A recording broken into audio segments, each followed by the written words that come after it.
You are listening to Skin, Earth, Vitality, the podcast where ancient wisdom meets modern vitality. If you are seeking to reconnect with your innate vibrancy, you're in the right place. I'm Emily Davis, a seasoned holistic esthetician and herbalist. Join me as we unlock the secrets of ancient skincare practices, explore the beauty of seasonal and nature-based living, herbalism, and true holistic well-being for you and the broader ecosystem. This podcast is brought to you by Stratum Aesthetics. Head to stratumaesthetics.com to find curated skincare, body care, and other wellness products hand-selected by me. Now enjoy the show. Please remember that the information I share in this podcast is based on my personal and professional experience and is intended for educational and informational purposes only. It is not individualized skincare advice, nor is it medical advice. I encourage you to take charge of your own health decisions and listen to your body, seeking out the resources and professionals that best support your wellness journey. Hello, welcome in. If you're new, I'm Emily. I'm grateful you're here. If you've been around a while, I'm also grateful you're here. Thank you for coming back. I'm still not on Instagram. So for sure, the rest of this year, final quarter 2025, I'm off social media. We'll see. I'm just like loving life so much more. I feel like I got my life back. And so I don't know if I'll go back. But with that, it's like crazy. I talk to people and they're like, I don't know what's going on with you anymore. And I'm like, well, listen into my podcast, check out my Moon Day notes. What's new in my life? I'm reading right now. So my sister and I started a book club earlier this year, and our book club is reading The Thursday Murder Club, which is also, I think it's a mini series on Netflix right now, which I'm not going to watch until I finish the book, but it's just like a funny British cozy mystery about a group of people who live in a retirement community, and they are really interested in solving murders. And it started out as like cold case reviews, and then a murder happens in their community. And so they're solving that murder, and it's hilarious. It's like that dry British humor. I'm liking it so far. It's just like a light, funny read. So that was the book club pick. We have our meeting coming up this week, so I need to get my buns in gear and get reading with that. We're doing a white elephant of bring like your favorite book that you've read lately. So I'm going to bring a book called All of the Colors of the Dark, which was, I would say, my favorite read so far of 2025.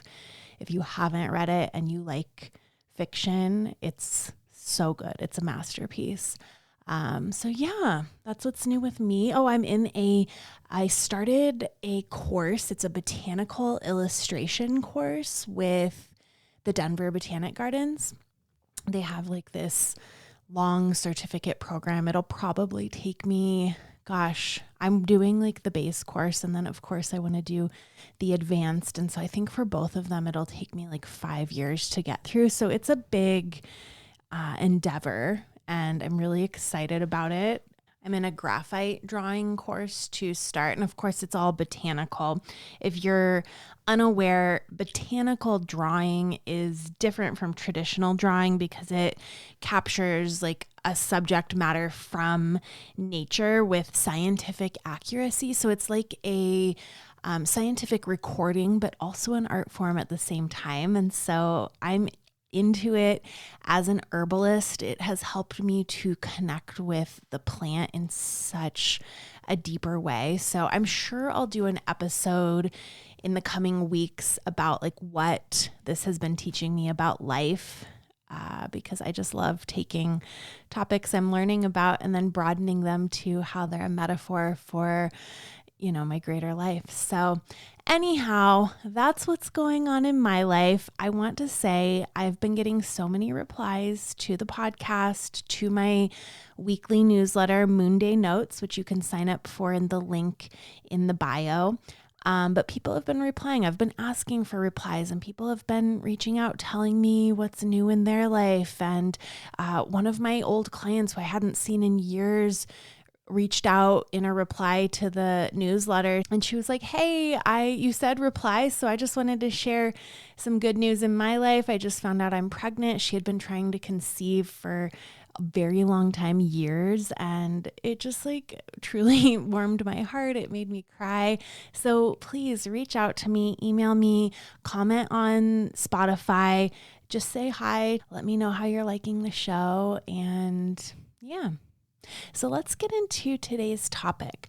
Last week, I talked about how my perception of holistic living has changed, and I wanted to let that set the stage for today's episode in answering the question, what even is herbalism?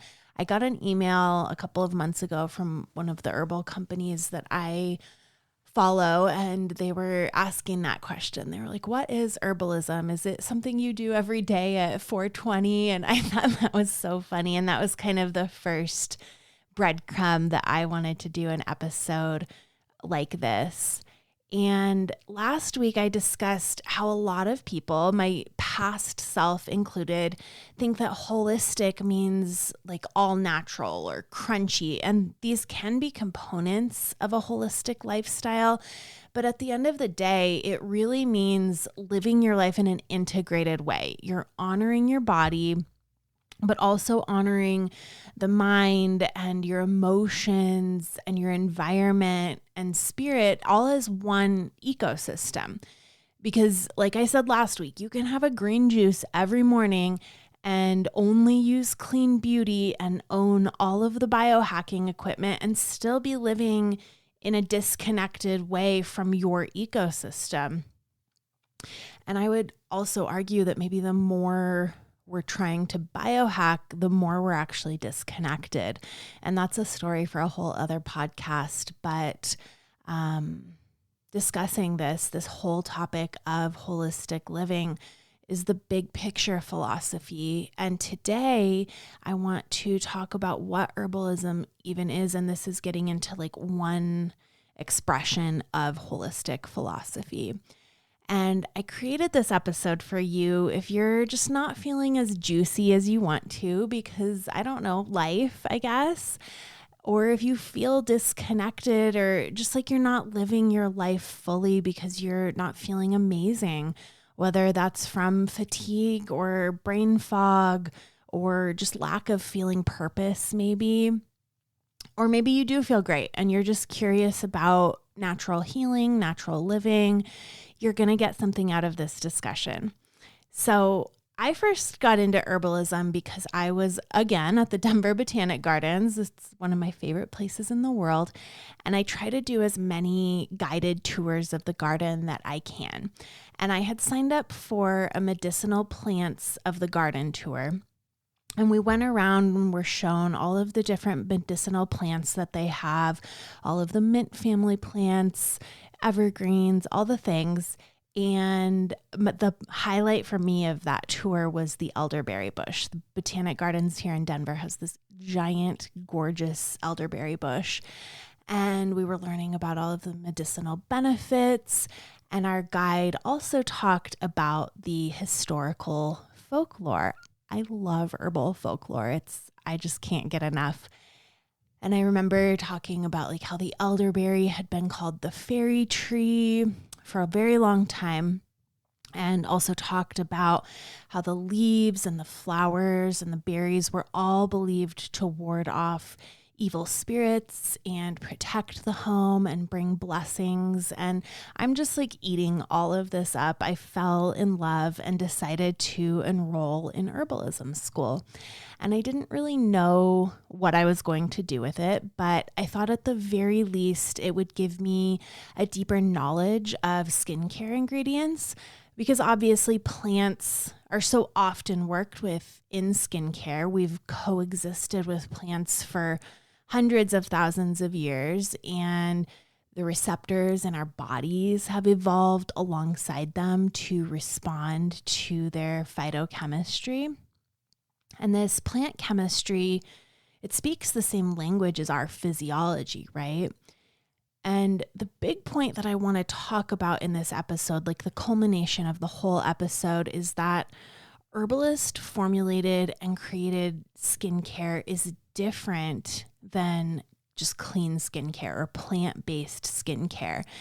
And by the time we get to the end, you're going to have a pretty good understanding of why that is and what I mean by that. And why I care so much is my company, Stratum Aesthetics. I'm building a curated online skincare and self-care apothecary. And for me, it's very important that the skincare I use in treatment with clients, it's only ever herbalist formulated skincare. And that's because I find it to be very, very special and superior. And so we'll talk about that and why that is. But for now, let's just start with what even is herbalism. Maybe you came to this show for the skincare and you've heard me talk a million times about herbalism. And maybe you're like, what's the big deal? You're just taking supplements and drinking some tea. It's plants. We get it. Why are we making such a big deal out of this? But it's so much more than that. It is the most magical rabbit hole I have ever fallen down. I could just learn about this and read about it forever. And I think that the marketing world kind of tamps down the magic. So I want to expose why this is such a beautiful practice. So from the Heritage School of Herbal Medicine, they have a definition of herbalism. They say, herbalism is the use of whole plants to support our health through their inherently medicinal properties. It is the original medicine used by all of nature, not just humans. It has thousands of years of field testing and knowledge for safe and effective use. Herbalism is based on a few core principles. So 1, engaging with nature using whole plant remedies. 2, getting to the root cause of whatever's going on instead of just silencing symptoms. 3 is restoring balance in the body using opposites. For example, cooling herbs for hot inflammatory conditions. And then finally, an individualized care that matches herbs to each unique person and their needs in that particular moment. And I just think that's a great definition. You know, herbalism is the original medicine. It's older than language. It's older than history. It's older than humans ourselves. It's the instinct of life itself to reach for plants to restore that life. And I love that herbalism is not just human. It's a universal behavior of life. If you think about it, every organism interacts with plants in some way. Animals use them instinctively. Chimps eat bitter leaves to clear parasites. Elephants seek out bark to induce labor. Birds line their nest with aromatic herbs to deter mites. Insects use plant resins as antimicrobial building materials. So the idea of like using plants for healing isn't just ours as humans. And I think that's such a testament to the incredible intelligence of nature. It's nature's default. And because we are nature, we learned how to do this in a very conscious and creative way. And I find it just so, interesting, strange that it's called quote unquote alternative medicine, because it's estimated that a large majority of people worldwide are relying on plant-based medicine for at least part of their health care. I've seen some different numbers cited from different sources, which claim 70 to 80% of the population worldwide relies on plant-based medicine. And I don't know, the exact numbers kind of vary, and I wasn't able to tack down something really concrete. But the main point is that herbal medicine is still a major mainstream source of care globally.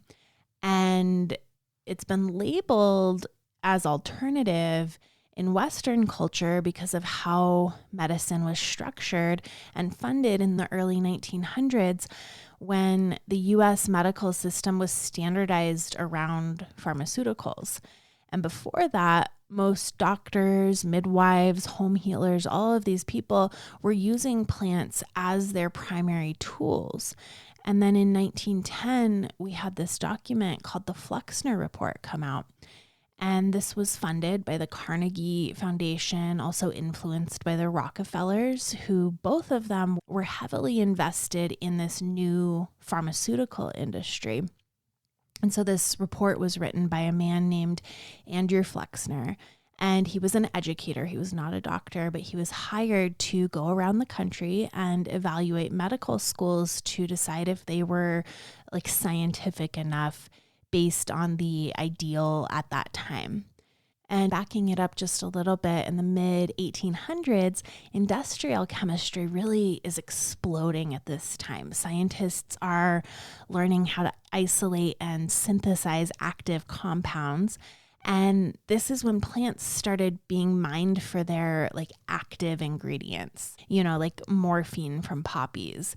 So in this definition of herbalism that I talked about and how it is the use of whole plant, the reason whole plant is so special is because this is where that intelligence of nature is coming back in. When you're using the whole plant instead of an isolated extract, you're working with hundreds of compounds that all evolved to work synergistically together. And so whole plant is very special. But back in this time, companies like Bayer, who made aspirin and later Standard Oil, saw a huge profit potential in chemical medicine. And science, quote unquote science, started to mean what you can patent.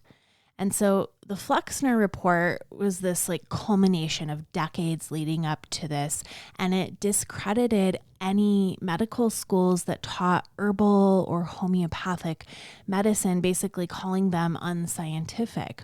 And we've got these industrialists who wanted to reform higher education into something that was more efficient and tied to industry.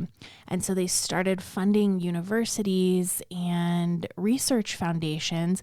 And within one generation, plant-based and community medicine were pushed out of higher education and replaced by lab-based chemical medicine. And I want to be fair because there was like some wild shit going on at this time as well, like bloodletting and mercury tonics and snake oils and people like selling actual poison as medicine. There was no regulation whatsoever. Anyone could open a medical school. And so I think maybe some reform was needed perhaps. But the problem with trying to define science as a thing or a product or even like a belief system instead of a method is the arrogance of thinking that we are the pinnacle and the keepers of truth. And terms like, quote unquote, trust the science as if it's a fixed truth is just missing the whole spirit of it. Science is not a dogma. It's meant to be questioned. It's a verb and not a noun. It's not like this body of facts or like library of facts. It's a method of discovery that's meant to keep evolving and it's self-correcting. So this single report just decided what counted as real science because lab research could be patented and scaled, and it fit properly with the industrial model that people like the Rockefellers were building fortunes on. You know, petroleum was becoming the new gold rush, and chemists realized you could turn oil into pharmaceuticals, and folk medicine didn't fit that model. And, you know, it's not just pharmaceuticals that came out of this era. This is also where synthetic vitamins were born, because this petroleum chemistry is just like booming in the early 1900s, and scientists realized that they could isolate and reproduce certain nutrients from plants very cheaply and at scale. And it changed how we think about nourishment. You know, instead of getting vitamins from food and herbs, they're coming from a factory. I mean, that's kind of wild that synthetic vitamins come from petroleum byproducts. That doesn't mean it's like made of crude oil, but they're synthesized from precursors of petrochemicals. And so it's very chemically similar to what we find in nature, but it lacks that broader plant matrix that is what makes whole plant so magical. And I think this is why herbalism feels like such a beautiful homecoming to me, is because it's not just about plants. It's about deprogramming from systems that teach us to outsource our inner knowing to institutions and to metrics. And yeah, let's go ahead and talk about some of the misconceptions about herbalism so that we can build a deeper connection with what it is. So I came into herbalism, you know, my mom was a naturopathic doctor. And so growing up, I talked about this last week, plants were a big part of my life, but it was much different than it is now. Like I came into it thinking like, oh, you take echinacea capsules for a cold. And I don't know if I was consciously thinking this, but like on some level, I thought that herbs were just like a weaker form of pharmaceuticals. And yeah, like echinacea for a cold, I just thought it was like a weaker form of the stuff I would buy over the counter, and it just didn't have like the extra junk in it. And so I think the first misconception is that herbs are just like weak drugs, and it's like, oh, it's natural, so it probably just works slower. And the thing is, herbalism is not trying to be drugs. Herbalism is not trying to be pharmaceuticals. They don't exist to replace medication. They're just totally separate. They work on completely separate levels. It's like comparing apples to oranges. The pharmaceutical industry, like I said, isolates one compound to create a very targeted effect. And herbalism works through synergy. So we've got these many compounds all together that balance and buffer each other. And the goal when you're working with herbal medicine isn't to override your body, it's to restore communication with it. They're meant to support and nourish systems in the body. So digestion, your natural detoxification system, skin repair, stress regulation. And so they can often feel very gentle at first, but over time they're creating a deep, lasting change. And that's not to say you can't use herbs in acute situations. They're fantastic there as well, but there's just a different wisdom happening. And so that's why herbalism is not here to replace pharmaceuticals, and you can work with them side by side if that's what calls to you. So yeah, they're just totally different. I think that's like a misconception that people tend to have. The next misconception is maybe when someone hears the word herbalism, they often picture like a supplement bottle at Whole Foods labeled like quote unquote herbal support. And so herbalism does not equal supplements. And it's not that herbalism can't show up in a bottle or like a capsule or tincture that you buy. These are absolutely part of herbalism. I love buying beautiful products like this all the time. Brands like Organic Olivia or Wooden Spoon Herbs. But when you buy these products, the deeper magic comes from an understanding and an observation. So knowing why that plant is right for you right now at this moment, and then observing how your body responds and adjusting as you go. It's this willingness to learn your body instead of just passively taking products. And then tying into that, misconception number 3 is that herbs are just trendy buzzwords like adaptogens or anti-inflammatory. And I think this is because pop wellness has absorbed herbal ingredients, but also not brought the context along with that. And so you might hear on like a podcast when they're promoting a sponsor, or an Instagram when they're sharing an affiliate product, they might say something about how this product has adaptogens. Ashwagandha is a favorite to be talked about. But it's not talking about why or how they do what they do. And obviously you can't always fit that into a little 30-second clip, but consumer culture packages plants into these products that we can consume without any relationship to the plant. And that can be very seductive because it keeps wellness very brandable and it keeps it very convenient. And it turns plant medicine into like a marketing vocabulary. And adaptogens are beautiful. They are herbs that help the body adapt to stress. But in herbalism, we would go a little bit deeper. We would ask, like, what kind of stress? What is your constitution? What's your baseline energy? What are your patterns in your lifestyle? And ashwagandha isn't right for everyone. And without the nuance, the language gets a little hollow. It just becomes about ingredients, right? It's not about the intelligence of the plant. And without that nuance, these buzzwords just become about ingredients and they take out the discernment. Ashwagandha, I love ashwagandha. It might be wonderful for someone who's depleted and maybe runs cold, but it also might be too stimulating for someone who's already like just running hot. Maybe that person needs something a little bit more cooling.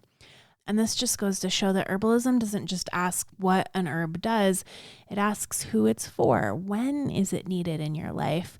And this requires getting to know the plants a little bit better, and it requires getting to know yourself a little bit better. Herbalism is the people's medicine. It predates every modern medical system. And I've talked about this before, how herbalism is medicine for the people. I love, love, love that saying. It was one of my favorite things that my teacher said in herb school. Shout out to Martin, if you're listening, my favorite teacher. He taught about how herbalism is folk medicine, and that folk medicine means medicine practiced by regular people outside of institutions. It belongs to everyone. And that accessibility is just, I think, this lovely reminder that wellness is a human right. It is not to be gatekept.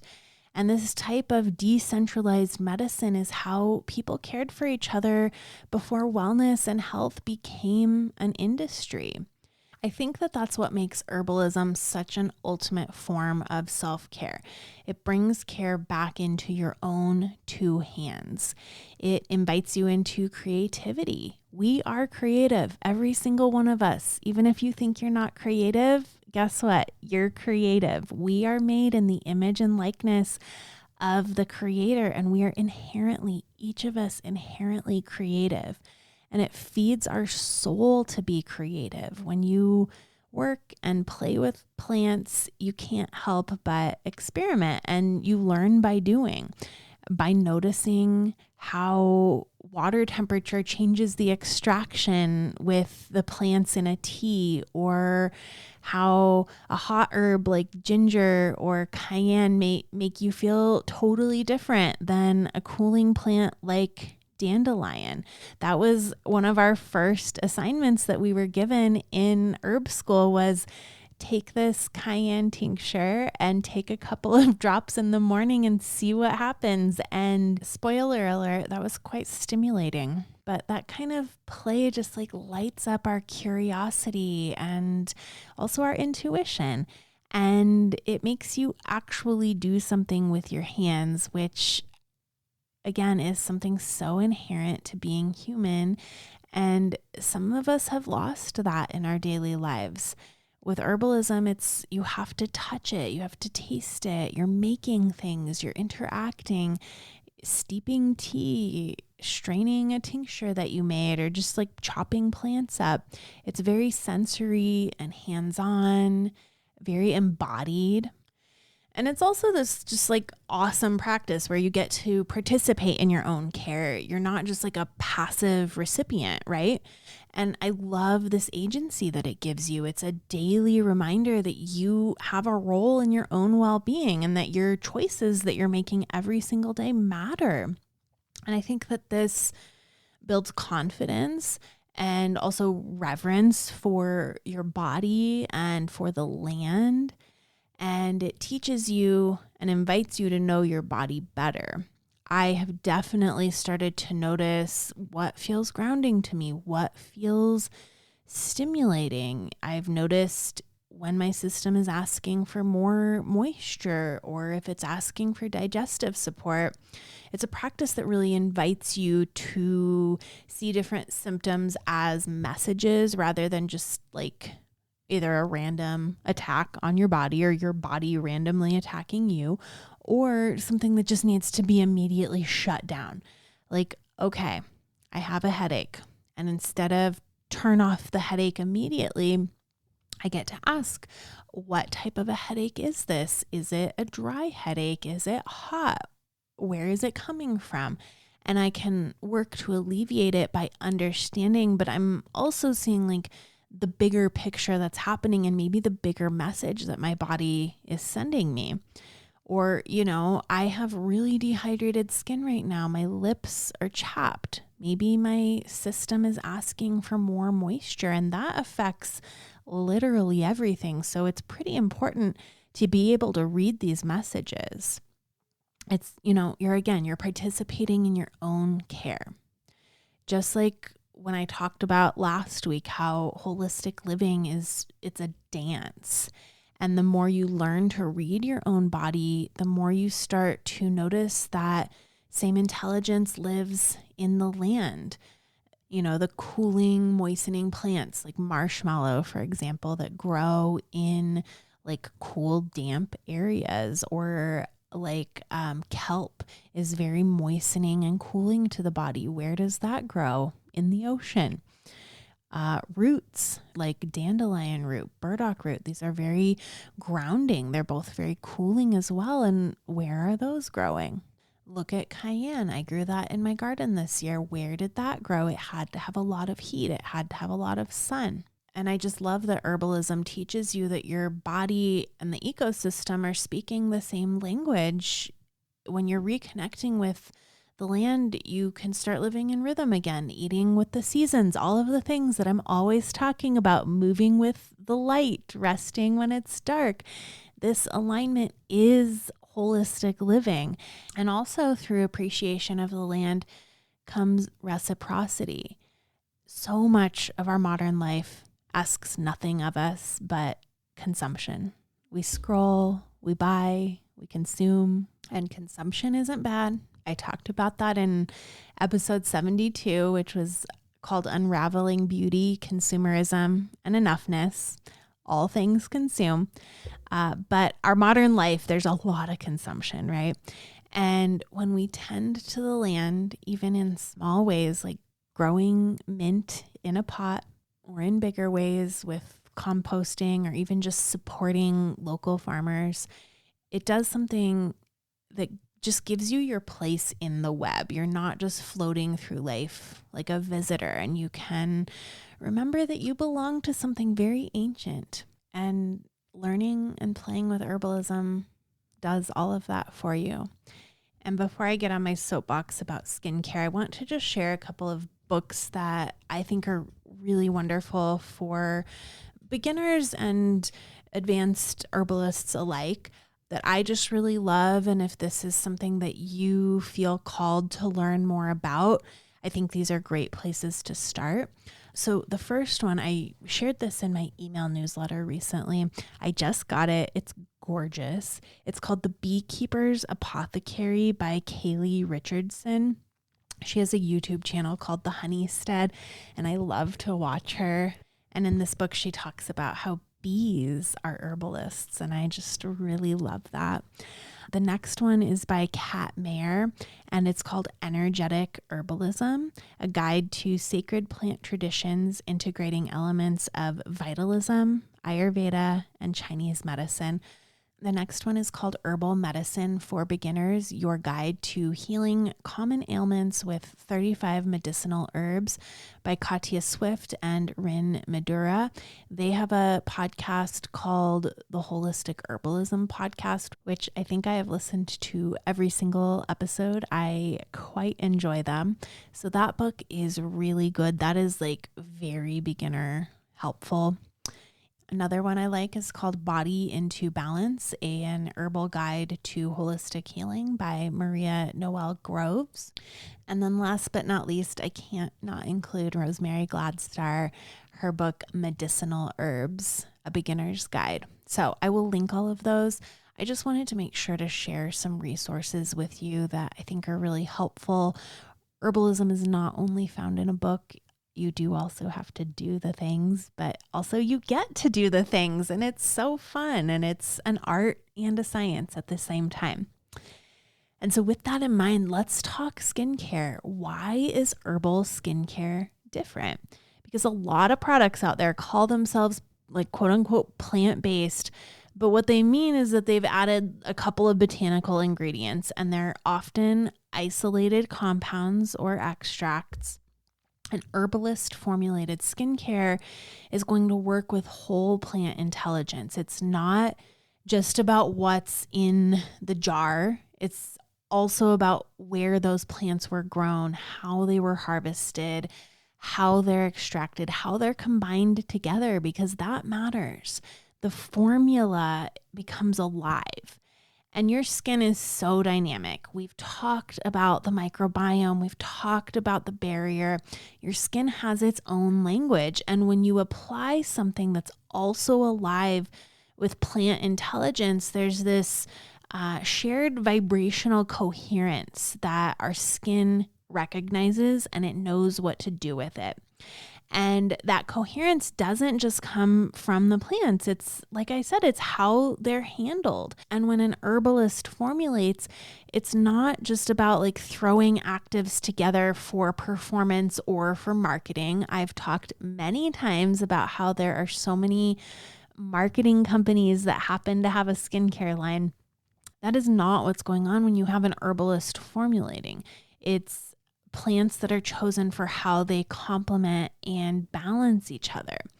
Just like I said last week, it's a symphony. And that's why whole plant formulas can be both so potent. So we're not talking about like botanical skincare where it, it doesn't do anything.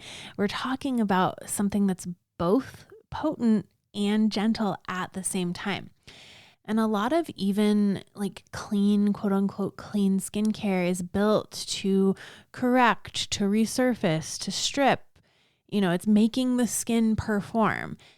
And herbalist formulated skincare is formulated to nurture the terrain so skin functions better. And this is true barrier support, because barrier repair is about restoring communication and function within the skin. It's not just about like slapping tallow over the top.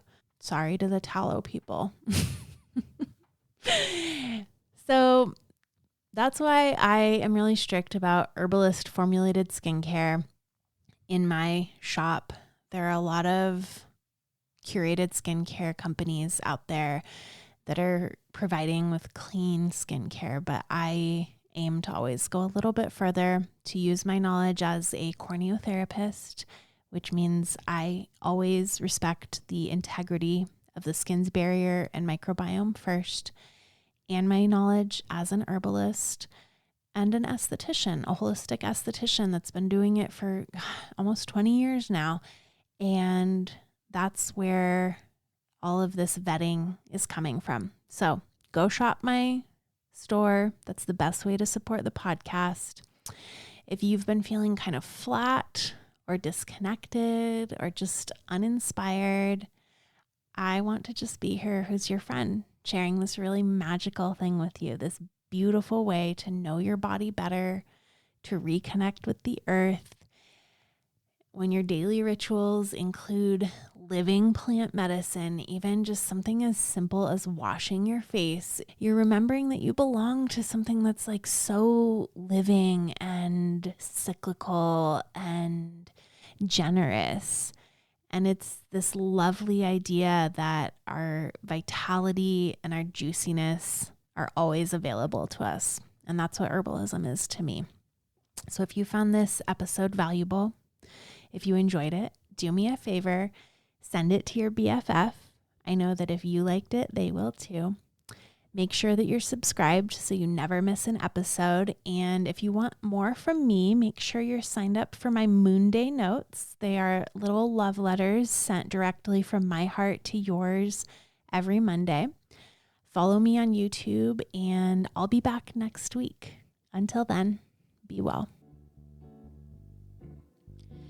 You've been listening to Skin, Earth, Vitality. If you like what you heard today, consider giving me a 5-star rating. It helps other people just like you to find the show. You can shop products and find all of my offerings on my website, stratumaesthetics.com, and follow me on my social channels @stratumaesthetics.